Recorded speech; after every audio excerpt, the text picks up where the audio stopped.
Imagine finding a kind of secret, an achievement formula, maybe passed down through generations of some really influential figures. It's not just a roadmap to getting rich, but finding a richness of spirit, too, something money can't quite buy.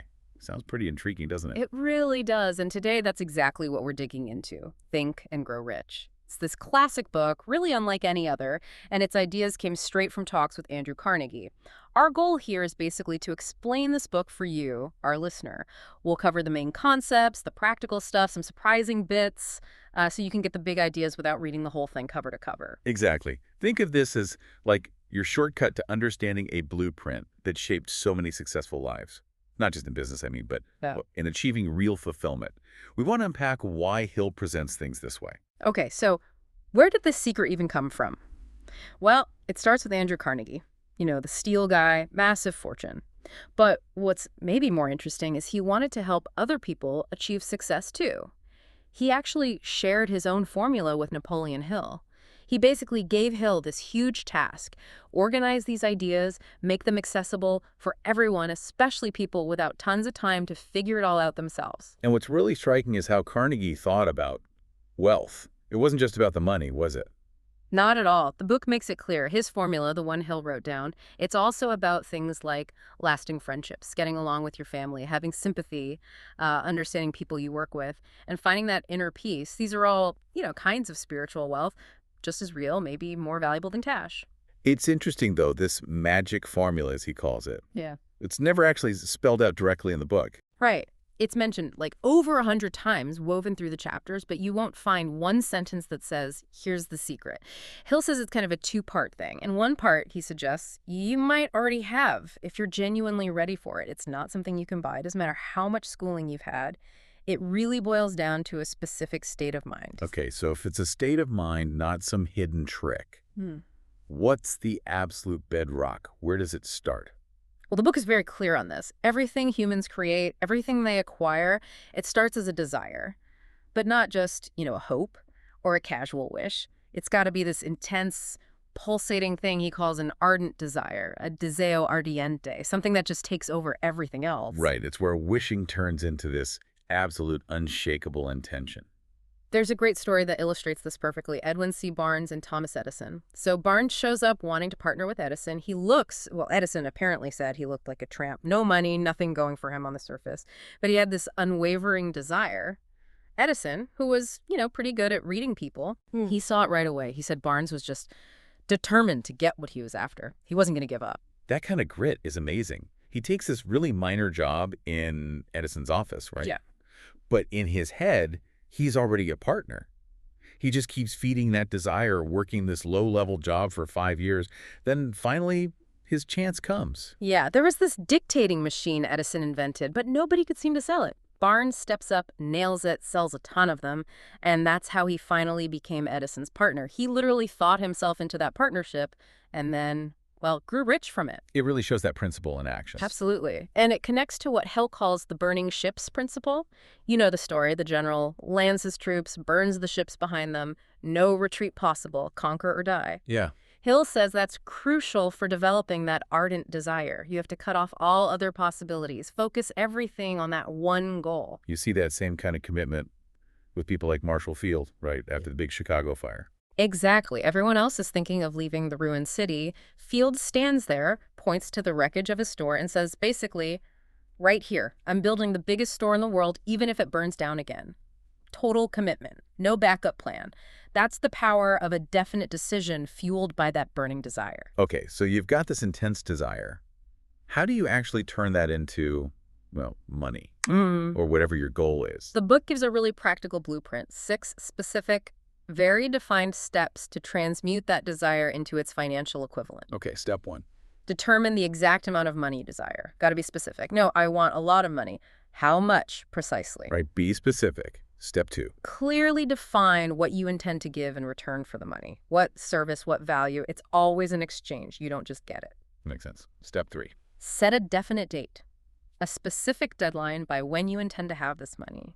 Needs to be realistic, but definite. Okay, exact amount, what you'll give, specific date. Step 4. Create a clear, actionable plan. How are you going to achieve it? And here's the kicker. Start acting on that plan immediately. Whether you feel ready or not, don't wait. No procrastination, that's huge. Okay, step 5. Write it all down, a clear, concise statement. The money amount, the deadline, the service or value you'll provide, and your plan. Get it on paper. And the final step, number 6. Read that statement aloud twice a day, once right before you go to sleep and once as soon as you wake up. And here's the important part. As you read it, you have to see yourself, feel yourself, and believe yourself already in possession of the money. Ah, so it's not just reading words, it's about the feeling, the belief. Exactly. Hill says that ardent desire is the emotional fuel. Your subconscious mind apparently acts most powerfully on thoughts that are mixed with strong emotion and belief, like faith. Which brings us to faith and the subconscious mind. How does the book define faith here? It's presented as a state of mind, and crucially, something Hill argues you can actually cultivate through conscious effort, through autosuggestion. It's not just something you have or don't have. Like a mental muscle you can train. Sort of, yeah. And the subconscious. Think of it like this huge filing system, or maybe your internal autopilot. It takes in all the thoughts that come through your senses, but it primarily acts on the ones that are charged with emotion, especially faith, or that burning desire we talked about. Hill sees it as the bridge, the thing that translates your intentions into actual reality. He even suggests it connects to something bigger, what he calls infinite intelligence. Wow. So the implication is you really have to manage your thoughts. Absolutely. You have total control over what you feed your subconscious. It's always working. It never takes a break. So if you don't deliberately plant positive desires, clear instructions, it'll just feed on whatever thoughts are floating around. Doubts, fears, negative stuff from your environment, even your own negligence. So recognizing that control over your thoughts is really the starting point. It's fundamental. Okay, let's shift gears a bit. Knowledge. The book has a specific take on this, doesn't it? It's not just about having knowledge. Right. Huge distinction. General knowledge, knowing lots of stuff, like maybe a university professor, isn't necessarily useful for making money or achieving big goals unless it's organized. It needs to be intelligently directed through practical plans toward a specific purpose. Otherwise, it's just information. So it's about applied knowledge. Specialized knowledge, specifically. And here's a key insight. You don't need to have all that specialized knowledge in your own head. Accumulating wealth requires power, and power comes from intelligently directed, specialized knowledge. But you can get that knowledge from other people. Like Henry Ford. He didn't have much formal schooling, right? Only like 6 months. Exactly. But he built this massive fortune. How he surrounded himself with brilliant people, what Hill calls a mastermind group. These people had this specialized knowledge. Ford needed engineering, finance, whatever.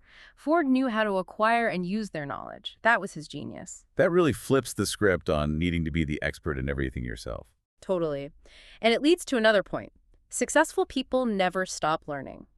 Specifically, they never stop acquiring specialized knowledge related to their main goal, their business, their profession. Unlike people who think learning stops when school's over. Right. And in today's world, specialization is probably more critical than ever. Things change so fast. How does this tie into, say, someone just trying to advance their career, selling their personal services? Well, the book argues your economic status really comes down to the quality, quantity, and spirit of the service you provide. It encourages you to see your brain, your mind as your primary capital. It's potentially worth more than money if you learn how to organize and apply its power effectively toward a definite aim. Okay, so desire, faith, specialized knowledge. What's next? Imagination. Yes, imagination. Hill calls it the workshop of the mind. It's where all your plans get formed, where desires start to take shape and become actionable. He argues humans can create literally anything they can imagine. The problem is, most people barely use this faculty. He breaks it down into 2 types, right? Synthetic and creative. Yeah. Synthetic imagination is basically rearranging old ideas, existing concepts or plans into new combinations. Like an inventor using existing parts or principles to solve a problem. It works with known materials. Okay, so using what's already there in new ways. Exactly. Then there's creative imagination. This, Hill suggests, is the really powerful one. It's supposedly the direct link to infinite intelligence. This is where you get genuine hunches, flashes of inspiration, totally new ideas or principles. It tends to kick in when your conscious mind is really fired up, like by that powerful burning desire. And he says it gets stronger the more you use it. That's the idea, like a muscle. The more you consciously try to tap into that creative wellspring, the more responsive it becomes. Can you give an example? He uses Coca-Cola, doesn't he? Yeah, it's a great example. Started as just an idea, a simple formula in someone's head. The book points to imagination as that kind of mysterious, intangible ingredient that turned that single thought into this global empire, from nothing, really, to a massive reality. That's imagination at work. There's another story, too, about a preacher, Dr. Gonzalez. Oh, yeah, that's a powerful one. This preacher, he had this dream of starting a college, needed $1 million, which was a huge amount back then. For 2 years, he just sort of wished for it. Vague desire. Then, something shifted. He made a definitive decision. What did he do? He announced he was giving a sermon the next Sunday titled, "What I Would Do If I Had $1 Million." Bold move. And get this, within 36 hours after making that decision and announcement, before he even gave the sermon, Philip D. Armour, the meatpacking magnate, heard about it, met him, and gave him the $1 million. Wow, just like that. Just like that. It shows the power when desire hardens into a definite decision, linked to a clear plan. It creates momentum. Which leads perfectly into the next principle, decision. Mastering procrastination. Yes. And Hill is blunt about this. He analyzed thousands of cases of failure, and he concluded the #1 cause, nearly always, was lack of decision, procrastination. It's the silent killer of dreams. He draws a sharp line between successful people and failures based on this, doesn't he? A very clear line. People who succeed tend to make decisions quickly and firmly, and they change those decisions slowly, if they ever do. People who fail, they tend to decide very slowly, hesitate, and then change their minds quickly and often. Indecision paralyzes them. So what's the advice for us, for the listener? How do you become decisive? Well, a big part is trusting your own judgment. Hill famously says opinions are the cheapest commodities on earth. Everyone has one, they give them away freely, and most aren't worth much. Ah, that's direct. It is. So listen to advice, especially from your trusted mastermind group if you have one. But ultimately, you have to make the definite decision based on your own purpose and judgment. Don't let others sway you easily. He also advises keeping plans quiet, right? Yes. Don't go broadcasting your big goals and plans to everyone. Why? Because you open yourself up to negativity, envy, discouragement, even from well-meaning people. Protect your mental space. As the book says, tell the world what you intend to do, but first show it. Let your results speak. That makes sense. And the ultimate example of decision he uses is the Declaration of Independence. 56 men signing that document on July 4th, 1776. Talk about a definitive decision. They literally risked everything, their lives, fortunes, families, for an idea, for freedom. They knew the penalty for failure was the gallows. And that wasn't just a spur-of-the-moment thing. Not at all. It was the culmination of years of desire, building faith, incredible perseverance, careful planning, and definitely the mastermind principle operating among those signers. Their collective, definite decision literally birthed a nation. Okay, so after decision comes perseverance, the sticking power. Absolutely essential. Hill states flat out, no significant success is possible without perseverance. It's the quality that turns character from like coal into steel. It's what makes desire real. And it's key for dealing with setbacks, right? Failure isn't final. Exactly. The book frames failure as temporary defeat. And crucially, it says every adversity, every failure carries the seed of an equal or greater benefit. But you need perseverance to stick around long enough to find that seed, nurture it, and turn that defeat into victory. Most people quit too soon. He gives some inspiring examples of people who just refuse to quit. Oh, yeah. Fannie Hurst, the writer. She got rejected 36 times, not by 36 editors, by one editor, before he finally published her. Then she became incredibly successful. 46 times. Or Kate Smith, the singer, sang for years, apparently without pay, just plugging away until Broadway finally gave in to her sheer persistence. It wasn't just talent, it was a relentless drive. And it is not just for people starting out. There are examples of comebacks, too. Totally. W.C. Fields, Marie Dressler, Eddie Cantor all faced massive career and financial ruin later in life. Looked like they were finished, but they persevered and came back huge, often bigger than before. Even historical figures like Muhammad. Yeah, Hill uses him as an example of incredible perseverance. Started out facing ridicule, exile, just intense opposition to his ideas. But through what Hill calls the power of words, the efficacy of prayer, and man's kinship with God, combined with just unyielding will, he built this massive following and reshaped history, a testament to perseverance against overwhelming odds. So how do you develop this? Can perseverance be learned? Hill says yes, absolutely. It's a habit you cultivate. He gives 4 simple steps. Okay, what are they? 1. have a definite purpose, backed by that burning desire we keep talking about. You need a why. 2, have a definite plan